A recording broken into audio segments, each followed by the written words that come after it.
राजकुमारी, साता समुद्रापलीकडलं प्रेम. का मी तिच्याकडे ओढला जातोय? मला नाही करायचं हे लग्न. मला नाही फसवायचंय तिला. एकदम लहान मुलं कसं तक्रार करतात किंवा हट्ट करतात, तसं हा राजा नरेश बोलत होता. इथून पुढे राजा नरेश खरंच पूर्णपणे हतबल झाला होता. इथे या परक्या देशात आपण काहीच करू शकत नाही याचं त्याला फार दुःख होतं. आयुष्यात स्वतःसाठी कधीच खोटं बोलायचं नाही हे त्याला कायम शिकवलं गेलं होतं. पण आता त्याच शिकवणीच्या विरुद्ध सगळं करायला लागत होतं. म्हणूनच त्याची जास्त चिडचिड झाली होती. राजन, तुम्ही शांत व्हा. यातून आपल्याला सबुरीने मार्ग काढायचा आहे. सबुरीने मार्ग काढावा लागेल. तुम्ही जर काही आताताईपणे केलं किंवा विचार न करता वागलात तर तुमच्यासहित मी, आपण दोघेही जाऊन कैदेत पडू पुन्हा. इथे जगणं मुश्किल होईल आपल्याला. बाहेर पडणं तर दूरची गोष्ट होईल. आता जी काही आपण हालचाल करून इथपर्यंत पोचलो आहोत त्या सर्व मेहनतीवर पाणी फिरेल. सूर्यबान नरेशला समजावत म्हणाला. तसा नरेश फक्त वरवर शांत झाला. आतून तो जळतच होता. सगळ्यांचाच त्याला राग येत होता. त्या विधात्याचा, आपल्या नशिबाचा आणि स्वतःचा. नियतीचे फासे इतके कठीण का असावेत की त्यातून सुटण्यासाठी कोणाच्या तरी भावनांची राख रांगोळी करायला लागावी. त्याने आपल्या हातांच्या मुठी घट्ट केल्या. नसा तटतटलेल्या दिसत होत्या. तो आता कोणाचंच ऐकणार नव्हता आणि या सूर्यभानचं तर नाहीच नाही. पण पुन्हा स्वतःचा राग आला. का आपल्याला ही भाषा येत नाही? आपण का तिला काहीच जाऊन सांगू शकत नाही स्वतः? ह्याच गोष्टीची जास्त खंत वाटत होती. सूर्यबान काय सांगेल त्यावरच विश्वास ठेवावा लागणार होता. त्याने काही चुकीचं सांगितलं तर? आणि हे आपल्याला कसं समजणार? त्याने उद्विग्न होऊन आपली मूठ जोरात भिंतीवर आपटली. त्या दगडाच्या भिंतीवर ताकदीने मूठ आपटल्याने त्याच्या हातातून एक रक्ताची धार येऊ लागली. इतकी जोरात त्याने ती आपली हाताची मूठ भिंतीवर आपटली होती. नरेशची होत असलेली गळचेप सूर्यभानला कळत होती. तरीही त्याच्यावर मोठी जबाबदारी नळने दिली होती.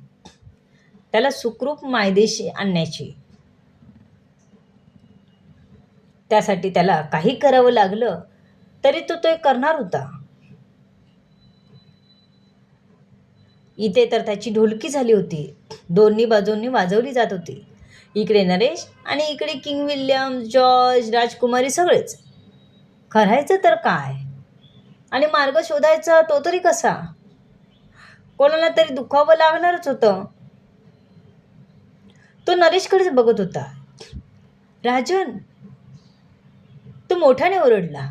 आपण असताना नरेशने स्वतःला दुखापत करून घेतली याचं त्याला खूप दुःख झालं होतं.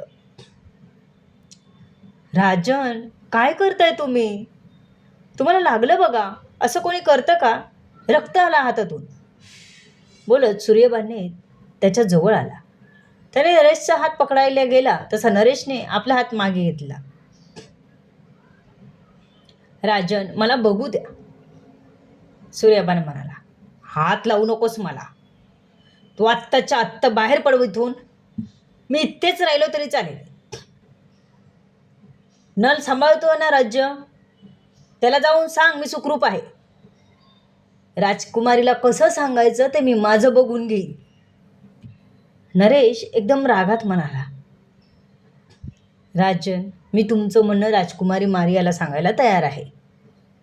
सूर्यबान जो इतका वेळ त्याला या विचारापासून परावृत्त करायचा प्रयत्न करत होता, तोच आता आपल्या राजाला असं क्रोधित झालेलं बघून घाबरला होता.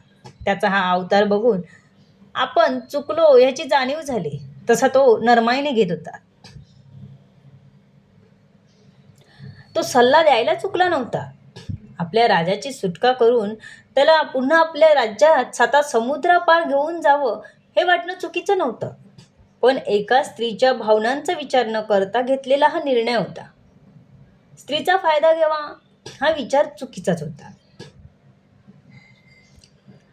सूर्यभान फक्त दोघांचाच विचार करत होता. पण आता त्याच्या लक्षात आलं होतं. म्हणूनच तो राजा नरेशचं बोलणं राजकुमारीपर्यंत पोचवायला तयार झाला होता. नाही, मला कोणाचीच गरज नाही. तिच्यापर्यंत माझ्या भावना पोचायला मला कोणाचीच गरज नाही. मी माझा समर्थ आहे. तिला कल्पना दिल्याशिवाय मी हे लग्न करणारच नाही, नरेश कडक आवाजात म्हणाला. त्याचे श्वास फुलले होते, डोळे लाल दिसत होते आणि शरीरावर नसा फुगल्या होत्या. आज त्याच्यातला एक वेगळाच नरेश सूर्यभानला बघायला मिळाला होता, प्रचंड ठाम असलेला. राजन, मी चुकलो, मला माफ करा. तुम्ही हवी ती शिक्षा द्या, पण दूर लोटू नका. मी खरंच तुमचं म्हणणं राजकुमारी मारियापर्यंत जसंच्या तसं पोचवेन. त्यात एकही शब्द माझा घालणार नाही मी. राजन, मला एकदा संधी द्या. हा सूर्यभान तुमच्यासाठी कायम हजर आहे. मला पर्क करू नका. सूर्यभानचा तो आर्जव ऐकून राजा नरेश थोडा शांत झाला. जाऊन तिथल्या पलंगावर बसला. त्याला थोडं शांत झालेलं बघून सूर्यभान त्याच्याजवळ गेला. त्याचा हात बघितला तर रक्ताने माखला होता. अजूनही थेंब थेंब रक्त ठिपकत होतं. त्याने बाहेर जाऊन एका दासीला बोलावलं. तिला काही औषधी आणायला सांगितली. ती घेऊन तो राजा नरेशकडे पुन्हा आला. त्याच्या हाताला लावून त्याने बांधून दिलं. त्याला आराम करायला सांगितलं. पण नरेश काही ऐकला नाही. तो पुन्हा राजकुमारीच्या कक्षात जायला निघाला. तर तिथे खूप माणसं जमली होती. काहीतरी सजावट करत होती. राजकुमारीलाही सजवलं होतं, पण ती तर बेशुद्ध होती. मग तिला का सजवलं होतं? त्याला प्रश्न पडला. ही काय भानगड आहे हे बघून कळत नव्हतं. कोणाला तरी विचारावं तर लागणारच होतं. नरेश मागून येणाऱ्या सूर्यभानला सुद्धा काहीच कळत नव्हतं. राजकुमारी शुद्धीत नाही, मग ही तयारी कसली? सजावट का? हे प्रश्न सूर्यभानलाही पडले होते. दोघेही डोळे फाडून आश्चर्याने सर्व बघत होते. एका जागी स्तब्धच झाले होते. इतक्यात दोन माणसं त्यांच्याजवळ आली. त्यांनी राजा नरेश आणि सूर्यभानला एक एक पोशाख घालायला दिला.